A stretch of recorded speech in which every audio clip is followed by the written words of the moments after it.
2 Raja-Raja pasal 21. Manasye Raja Yehuda. Manasye berumur 12 tahun pada waktu ia menjadi raja, dan 55 tahun lamanya ia memerintah di Yerusalem. Nama ibunya ialah Hefsibah. Ia melakukan apa yang jahat di mata Tuhan, sesuai dengan perbuatan keji bangsa-bangsa yang telah dihalau Tuhan dari depan orang Israel. Ia mendirikan kembali bukit-bukit pengorbanan yang telah dimusnahkan oleh Hizkia ayahnya. Ia membangun mesbah-mesbah untuk Baal, membuat patung Asyerah seperti yang dilakukan Ahab raja Israel, dan sujud menyembah kepada segenap tentara langit dan beribadah kepadanya. Ia mendirikan mesbah-mesbah di rumah Tuhan, walaupun sehubungan dengan rumah itu Tuhan telah berfirman, "Di Yerusalem aku akan menaruh namaku." Dan ia mendirikan juga mesbah-mesbah bagi segenap tentara langit di kedua pelataran rumah Tuhan. Bahkan ia mempersembahkan anaknya sebagai korban dalam api, melakukan ramal dan telaah, dan menghubungi para pemanggil arwah dan para pemanggil roh peramal. Ia melakukan banyak yang jahat di mata Tuhan, sehingga ia menimbulkan sakit hatinya. Ia menaruh juga patung Asyerah yang telah dibuatnya dalam rumah. Walaupun sehubungan dengan rumah itu, Tuhan telah berfirman kepada Daud dan kepada Salomo anaknya, "Dalam rumah ini dan di Yerusalem yang telah kupilih dari antara segala suku Israel, aku akan menaruh namaku untuk selama-lamanya. Aku tidak akan membiarkan bangsa Israel lagi dibawa keluar dari tanah yang telah kuberikan kepada nenek moyang mereka, asal saja mereka tetap berbuat tepat seperti yang telah kuperintahkan kepada mereka, dan tepat menurut hukum yang telah diperintahkan kepada mereka oleh hambaku Musa." Tetapi mereka tidak mau mendengarkan, dan Manasye menyesatkan mereka, sehingga mereka melakukan yang jahat lebih daripada bangsa-bangsa yang telah dipunahkan Tuhan dari hadapan orang Israel. Kemudian berfirmanlah Tuhan dengan perantaran para hambanya, yakni para nabi, oleh karena Manasye Raja Yehuda telah melakukan kekejian-kekejian ini, berbuat jahat lebih daripada yang segala yang telah dilakukan oleh orang Amori yang mendahului dia, dan dengan berhala-berhala lainnya ia telah mengakibatkan orang Yahudi berdosa pula. Sebab itu beginilah firman Tuhan Allah Israel, "Sesungguhnya aku akan mendatangkan malapetaka atas Yerusalem dan Yehuda, sehingga setiap orang yang mendengarkannya akan bising kedua telinganya. Dan aku akan merentangkan atas Yerusalem tali pengukur sama seperti atas Samaria, dan tali unting-unting sama seperti atas keluarga Ahab. Dan aku akan menghapuskan Yerusalem seperti orang menghapus pinggan, yakni habis dihapus dibalikan pula menungging.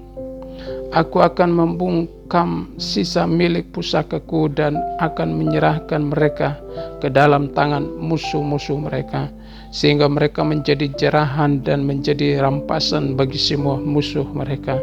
Oleh karena mereka telah melakukan apa yang jahat di mataku, dan dengan demikian mereka menimbulkan sakit hatiku.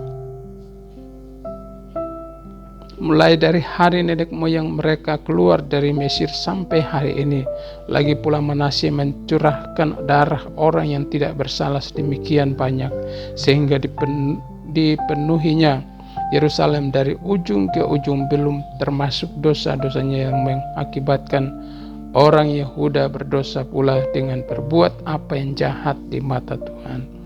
Selebihnya dari riwayat Manasye, segala yang dilakukannya dan dosa-dosa yang diperbuatnya, bukanlah semuanya itu tertulis dalam kitab sejarah Raja-Raja Yehuda?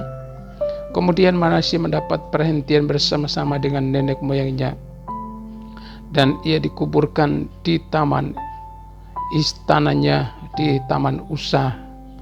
Maka Amon anaknya menjadi raja menggantikan dia. Amon raja Yehuda. Amon berumur 22 tahun pada waktu ia menjadi raja, dan 2 tahun lamanya ia memerintah di Yerusalem. Nama ibunya ialah Mesulemet binti Harus dari Yotbah. Ia melakukan apa yang jahat di mata Tuhan, seperti yang telah dilakukan Manasye ayahnya. Ia hidup sama seperti ayahnya dahulu, sambil beribadah kepada berhala-berhala yang disembah oleh ayahnya, dan sujud menyembah kepada mereka. Ia meninggalkan Tuhan Allah nenek moyangnya, dan tidak hidup menurut kehendak Tuhan. Dan pegawai-pegawai Amon mengadakan persepakatan melawan dia dan membunuh raja di istananya. Tetapi rakyat negeri itu membunuh semua orang yang mengadakan persepakatan melawan Raja Amon. Dan rakyat negeri itu mengangkat Yosia anaknya menjadi raja menggantikan dia. Selebihnya dari riwayat Amon, apa yang dilakukannya bukanlah semuanya itu tertulis dalam kitab sejarah Raja-Raja Yehuda. Kemudian ia dikuburkan dalam kuburnya di Taman Usa. Maka Yosia anaknya menjadi raja menggantikan dia. 2 Raja-Raja pasal 22. Yosia raja Yehuda. Kitab Taurat ditemukan kembali. Yosia berumur 8 tahun pada waktu ia menjadi raja, dan 31 tahun lamanya ia memerintah di Yerusalem. Nama ibunya ialah Yedida binti Adaya dari Boskat. Ia melakukan apa yang benar di mata Tuhan dan hidup sama seperti Daud bapa leluhurnya, dan tidak menyimpang ke kanan atau ke kiri. Dalam tahun yang ke-18 zaman Raja Yosia, maka raja menyuruh Safan bin Asalya bin Mesulam panitrat itu ke rumah Tuhan. Katanya, pergilah kepada imam besar Hilkia, suruhlah ia menyerahkan seluruh uang yang telah dibawa ke dalam rumah Tuhan, yang telah dikumpulkan dari pihak rakyat oleh penjaga-penjaga pintu. Baiklah itu diberikan mereka ke tangan para pekerja yang diangkat untuk mengawasi rumah Tuhan, supaya diberikan kepada tukang-tukang yang ada di rumah Tuhan untuk memperbaiki kerusakan rumah itu, yaitu kepada tukang-tukang kayu, tukang-tukang bangunan, dan tukang-tukang tembok, juga bagi pembelian kayu dan batu pahat untuk memperbaiki rumah itu. Tetapi tidak usahlah mengadakan perhitungan dengan mereka mengenai uang yang diberikan ke tangan mereka, sebab mereka bekerja dengan jujur. Berkatalah imam besar Hilkia kepada Safan panitera itu, telah kutemukan kitab Taurat itu di rumah Tuhan. Lalu Hilkia memberikan kitab itu kepada Safan, dan Safan terus membaca. Kemudian Safan panitera itu masuk menghadap raja. Disampaikannya nyala kabar tentang itu kepada raja. Hambamu ini telah mengambil seluruh uang yang terdapat di rumah Tuhan dan memberikan ke tangan para pekerja yang diangkat mengawasi rumah itu. Safan panitera itu memberitahukan juga kepada Raja Imam Hilkia, telah memberikan kitab kepada Kus. Lalu Safan membacakannya di depan raja. Segera sesudah raja mendengar perkataan kitab Taurat itu, dikoyakannya lah pakaiannya. Kemudian raja memberi perintah kepada Imam Hilkia, kepada Ahikam bin Safan, kepada Akbor bin Mika, kepada Safan panitera itu, dan kepada Asaya hamba raja. Katanya, pergilah mintalah petunjuk Tuhan bagiku, bagi rakyat, dan bagi seluruh Yehuda tentang perkataan kitab yang ditemukan ini. Sebab hebat kehangatan murka Tuhan yang menyala-nyala terhadap kita, oleh karena nenek moyang kita tidak mendengarkan perkataan kitab ini dengan berbuat tepat seperti yang tertulis di dalamnya.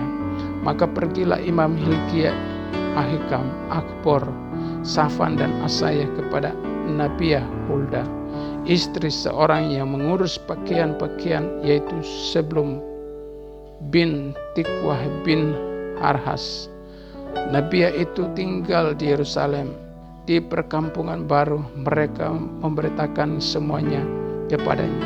Perempuan itu menjawab mereka, beginilah firman Tuhan Allah Israel.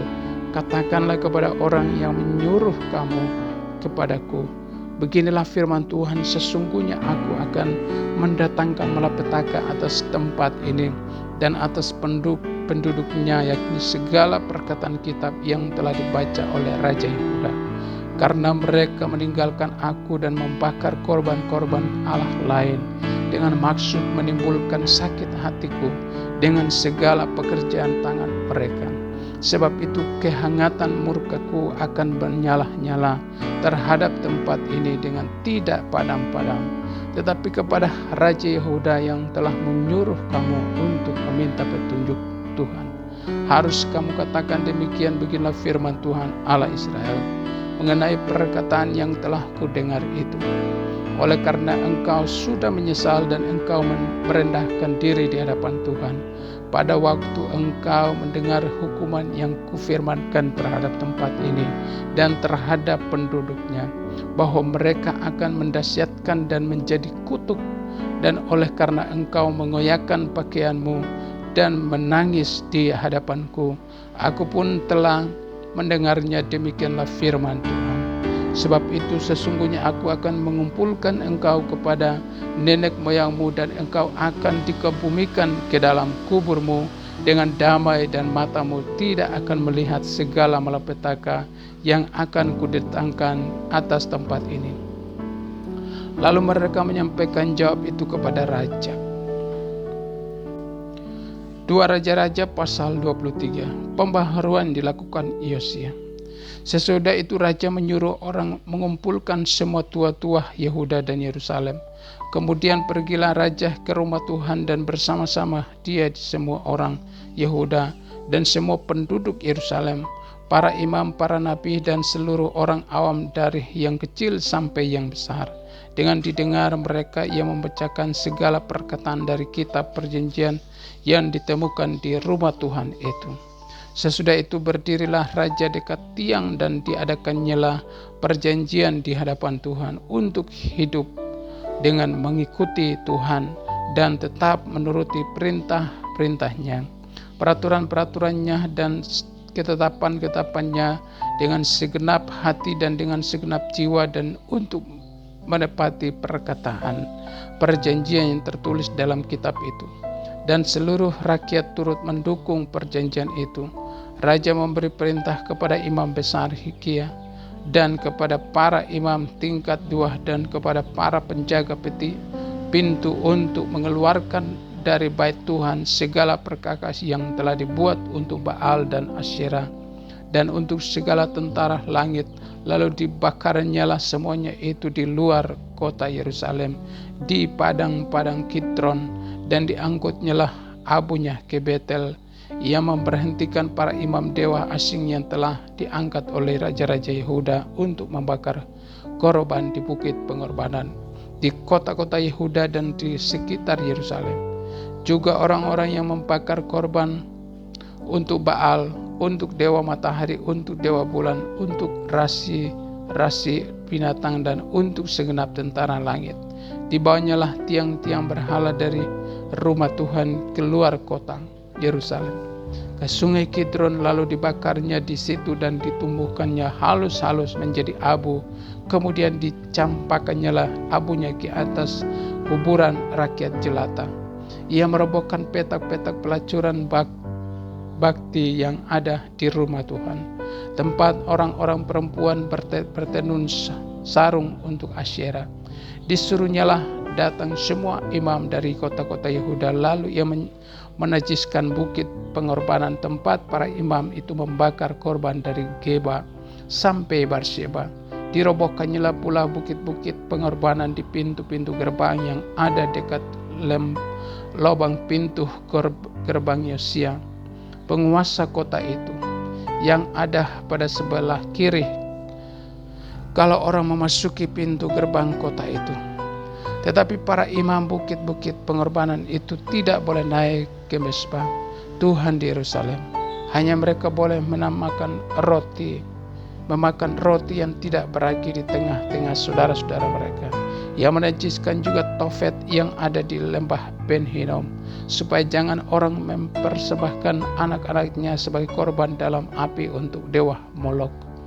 Dibuangnyalah kuda-kuda yang ditaruh oleh raja-raja Yehuda untuk dewa matahari di pintu masuk ke rumah Tuhan, dekat bilik Natan Melek, pegawai istana yang tinggal di gedung samping. Juga kereta-kereta dewa matahari dibakarnya dengan api.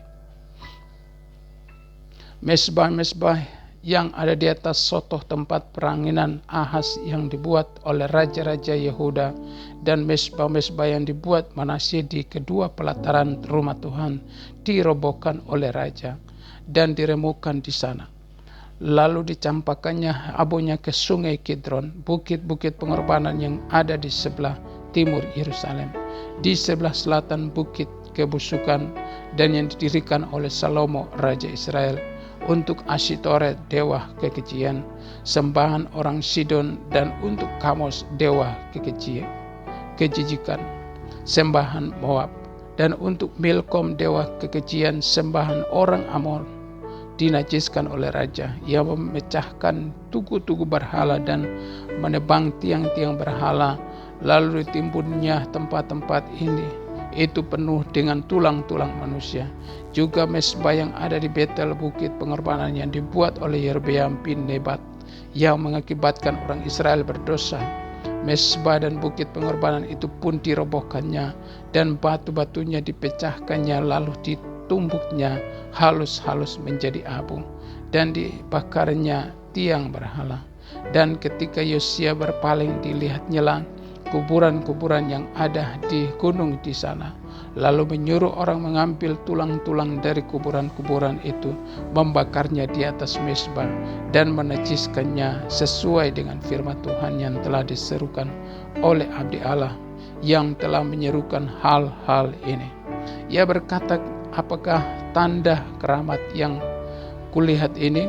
Lalu orang itu di kota itu menjawab dia, itulah kuburan abdi Allah yang sudah datang dari Yehuda, dan yang telah menyerukan segala hal yang telah kulakukan terhadap mesbah Betel ini. Lalu katanya, biarkanlah itu, janganlah ada orang yang menjamah tulang-tulangnya. Jadi mereka tidak mengganggu tulang-tulangnya, dan tulang-tulang nabi yang telah datang dari Samaria itu, juga segala kuil di bukit-bukit pengorbanan yang di kota-kota Samaria yang dibuat oleh raja-raja Israel untuk menimbulkan sakit hati Tuhan, dijauhkan oleh Yosia dalam hal ini. Ia bertindak tepat seperti tindakannya di Betel. Ia menyembelih di atas mesbah-mesbah itu semua imam bukit-bukit pengorbanan yang ada di sana, dan dibakarnya tulang-tulang manusia di atasnya. Lalu pulanglah ia ke Yerusalem. Kemudian raja memberi perintah kepada seluruh bangsa itu, rayakanlah pusaka bagi Tuhan Allahmu seperti yang tertulis dalam kitab perjanjian ini. Sebab itu tidak pernah lagi dirayakan Paskah seperti itu sejak zaman para hakim yang memerintah atas Israel, dan sepanjang zaman raja-raja Israel dan raja-raja Yehuda. Tetapi barulah dalam tahun ke-18 zaman Raja Yosia, Paskah ini dirayakan bagi Tuhan di Yerusalem. Para pemanggil arwah dan para pemanggil roh peramal, juga terafim, berhala-berhala dan segala dewa kejikan yang terlihat di tanah Yehuda dan di Yerusalem dihapuskan oleh Yosia dengan maksud menepati perkataan Taurat yang tertulis dalam kitab yang telah didapati oleh Imam Hilkiah di rumah Tuhan. Sebelum dia tidak ada raja seperti dia yang berbalik kepada Tuhan dengan segenap hatinya, dengan segenap jiwanya, dan dengan segenap kekuatannya, sesuai dengan segala Taurat Musa, dan sesudah dia tidak ada bangkit lagi yang seperti dia. Tetapi Tuhan tidak beralih dari murkanya yang sangat menyala-nyala itu, yang telah bangkit terhadap Yehuda oleh karena segala sakit hatinya yang ditimbulkan Manasye. Lalu berfirmanlah Tuhan juga, orang Yehuda akan kujauhkan dari hadapanku seperti aku menjauhkan orang Israel dan aku akan membuang kota yang kupilih ini, yakni Yerusalem dan rumah ini. Walaupun aku telah berfirman tentangnya, namaku akan tinggal di sana. Selebihnya dari riwayat Yosia dan segala yang dilakukan, bukankah semuanya itu tertulis dalam kitab sejarah raja-raja Yehuda? Dalam zaman itu majulah Firaun Neko, raja Mesir, melawan raja Asyur di tepi sungai Efrat. Raja Yosia pergi menghadap dia, tetapi Firman membunuhnya di Megiddo. Segera sesudah ia melihatnya, pegawai-pegawainya mengangkut mayatnya dengan kereta dari Megiddo dan membawanya ke Yerusalem. Kemudian mereka menguburkannya dalam kuburan sendiri. Maka rakyat negeri itu menjemput Yohas anak Yosia, mengurapi dia dan mengangkat dia menjadi raja, menggantikan ayahnya. Yohas raja Yehuda. Yohas berumur 23 tahun pada waktu ia menjadi raja, dan 3 bulan lamanya ia memerintah di Yerusalem. Nama ibunya ialah Hamutal binti Yeremia dari Libna. Ia melakukan apa yang jahat di mata Tuhan, tepat seperti yang dilakukan oleh nenek moyangnya. Firaun Neko mengurung dia di Riblah di tanah Hamat, supaya jangan ia memerintah di Yerusalem lagi. Firaun membebankan kepada negeri itu denda sebesar 100 talenta perak dan 10 talenta emas. Firaun Neko mengangkat Elyakim anak Yosia menjadi raja, menggantikan Yosia ayahnya, dan menukar namanya dengan Yoyakim. Tetapi Yohas dibawanya. Yohas tiba di Mesir dan mati di sana. Yoyakim memberi emas dan perak itu kepada Firaun, tetapi ia menarik pajak dari negeri supaya dapat memberi uang itu sesuai dengan titah Firaun. Ia menangis emas dan perak itu dari rakyat negeri, dari setiap orang menurut jumlah ketetapan pajaknya, untuk memberikannya kepada Firaun Neko. Yoyakim raja Yehuda. Yoyakim berumur 25 tahun pada waktu ia menjadi raja, dan 11 tahun lamanya ia memerintah di Yerusalem. Nama ibunya ialah Sebudah binti Pedaya dari Rumah. Ia melakukan apa yang jahat di mata Tuhan, tepat seperti yang dilakukan oleh nenek moyangnya. 2 Raja-Raja pasal 24. Dalam zamannya majulah berperang Nebukadnezar raja Babel, lalu Yoyakim menjadi takluk kepadanya 3 tahun lamanya, tetapi kemudian Yoyakim berbalik dan memberontak terhadap dia. Tuhan menyuruh gerombolan-gerombolan Kasdim, gerombolan-gerombolan Aram, gerombolan-gerombolan Moab, dan gerombolan-gerombolan Bani Amon melawan Yoyakim. Ia menyuruh mereka melawan Yehuda untuk membinasakannya sesuai dengan firman Tuhan yang diucapkannya dengan perantaran para hambanya, yaitu para nabi. Sungguh hal itu terjadi kepada Yehuda sesuai dengan titah Tuhan, untuk menjauhkan mereka dari hadapannya oleh karena dosa-dosa Manasye, setimpal dengan segala yang dilakukannya, oleh karena darah orang tidak bersalah yang telah ditumpahkannya, sebab ia telah membuat Yerusalem punah, penuh dengan darah orang yang tidak bersalah, dan Tuhan tidak mau mengampuninya. Selebihnya dari riwayat Yoyakim dan segala yang dilakukannya, bukanlah semuanya itu tertulis dalam kitab sejarah raja-raja Yehuda? Kemudian Yoyakim mendapat perhentian bersama-sama dengan nenek moyangnya.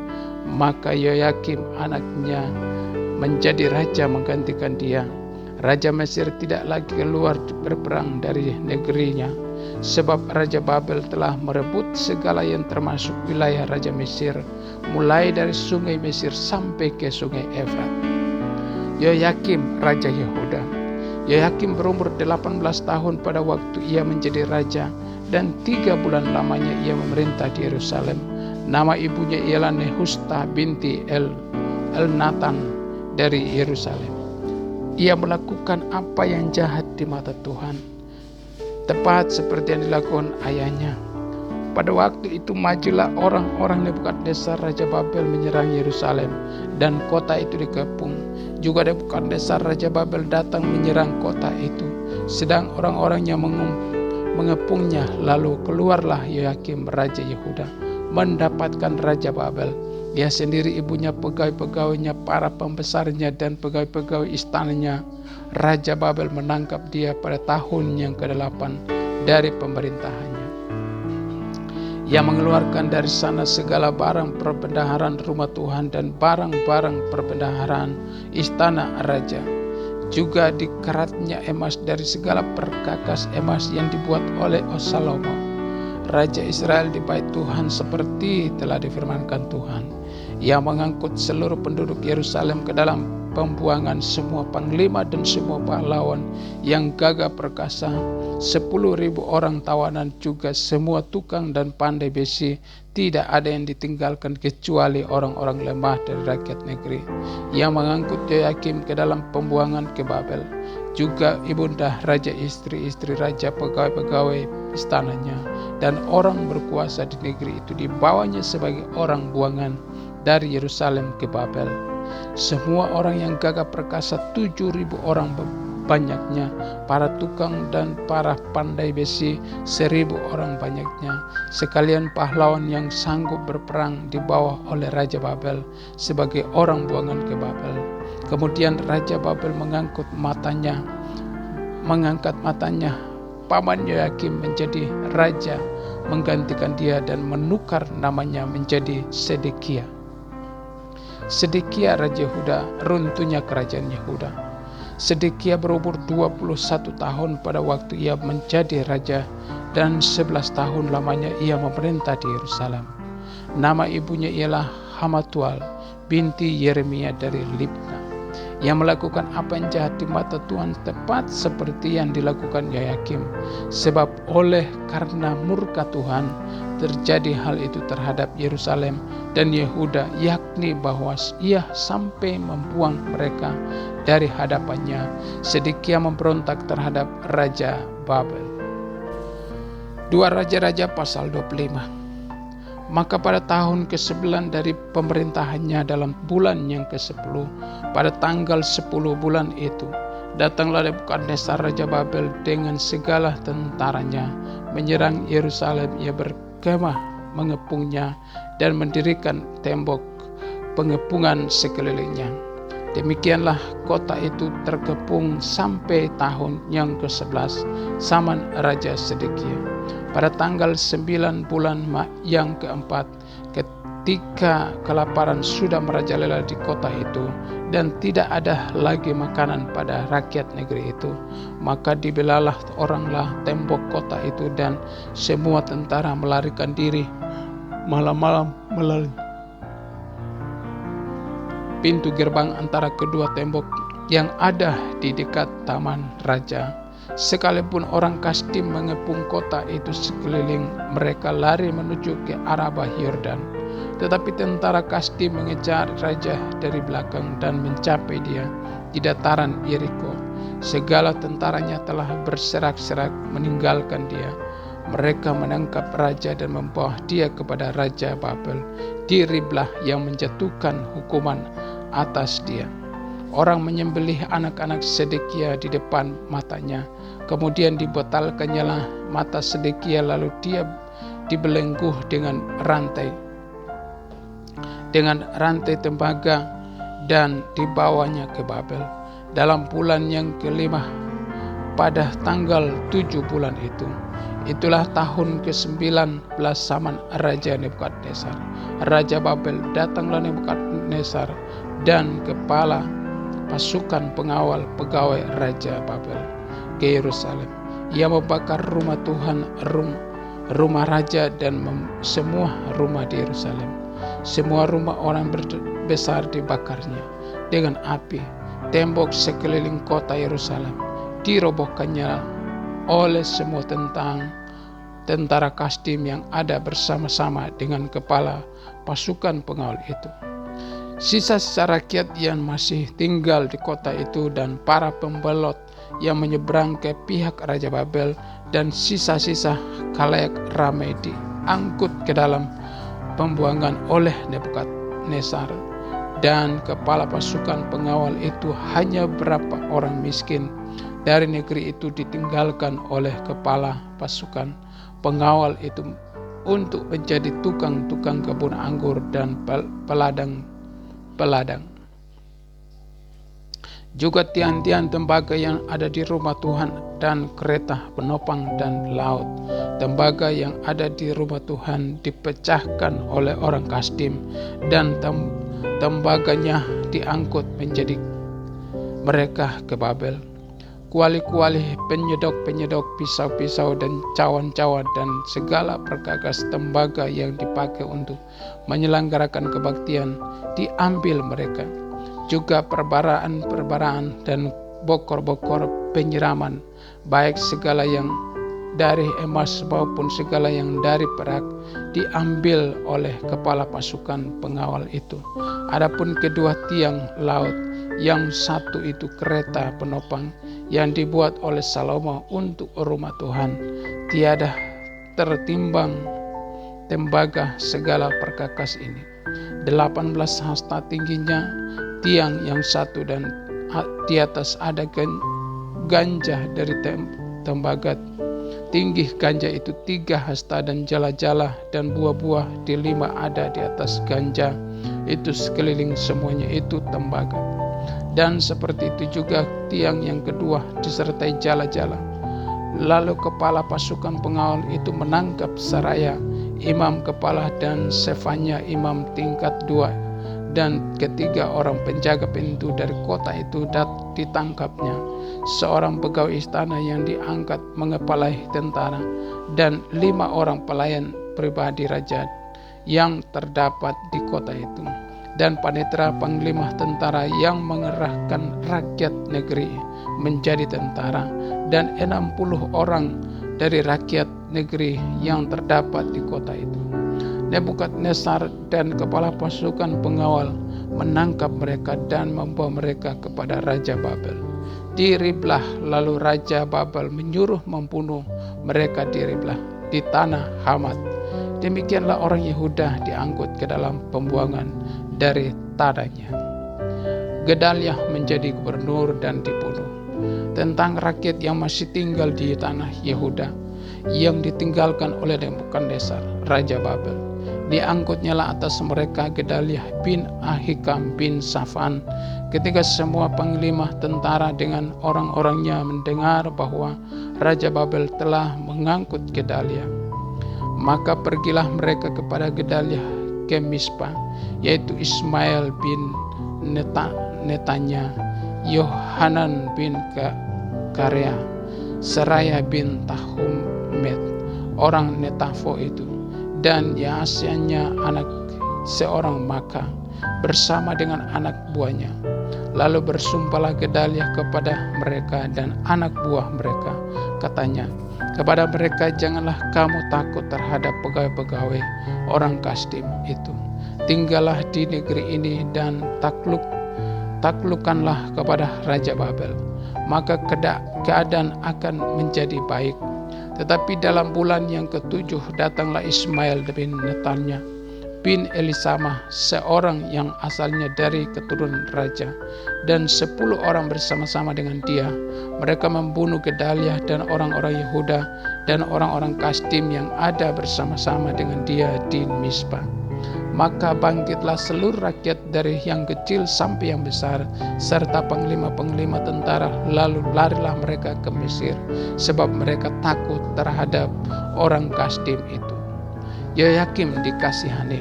Kemudian dalam tahun ke-37 sesudah Yoyakim, Raja Yehuda dibuang dalam bulan yang ke-12, pada tanggal 27 bulan itu. Maka Ewil Merodak, Raja Babel, dalam tahun ia menjadi raja, menunjukkan belas kasihan kepada Yoyakim, Raja Yehuda, dengan melepaskannya dari penjara. Ewil Merodak berbicara baik-baik dengan dia dan memberi kedudukan kepadanya lebih tinggi daripada kedudukan raja-raja yang bersama-sama dengan dia di Babel. Ia boleh mengganti pakaian penjaranya dan boleh selalu makan roti di hadapan raja selama hidupnya. Dan tentang belanjaannya, raja selalu memberikannya kepadanya sekedar yang perlu tiap-tiap hari selama hidupnya.